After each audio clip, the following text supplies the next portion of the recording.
أعوذ بالله من الشيطان الرجيم بسم الله الرحمن الرحيم فإن لم تجدوا فيها أحدا فلا تدخلوها حتى يؤذن لكم وإن قيل لكم ارجعوا فارجعوا هو أزكى لكم والله بما تعملون عليم۔ پھر اگر وہاں کسی کو نہ پاؤ تو داخل نہ ہو جب تک کہ تم کو اجازت نہ دے دی جائے، اور اگر تم سے کہا جائے کہ واپس چلے جاؤ تو واپس ہو جاؤ، یہ تمہارے لیے زیادہ پاکیزہ طریقہ ہے، اور جو کچھ تم کرتے ہو اللہ اسے خوب جانتا ہے۔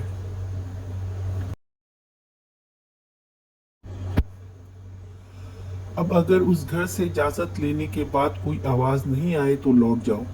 اور گھر میں کوئی نہیں ہے تو بھی داخل نہ ہو، اور اگر اجازت مانگنے سے گھر والے ملنے سے انکار کریں تو بھی لوٹ جاؤ، برا مانے بغیر، کیونکہ ہو سکتا ہے زبردستی داخل ہونے سے وہ استقبال کی حالت میں نہ ہو، گھر کی مصروفیت ہو، مزاج صحیح نہ ہو، آپس میں ان کی ناچاقی ہو، بہت سی وجوہات ہو سکتی ہیں، اور وہ چاہتے ہیں کہ آپ اس وقت لوٹ جائیں، تو اللہ نے حکم دیا ہے کہ ایسا ہی کرو، یہ زیادہ پاکیزہ عمل ہے۔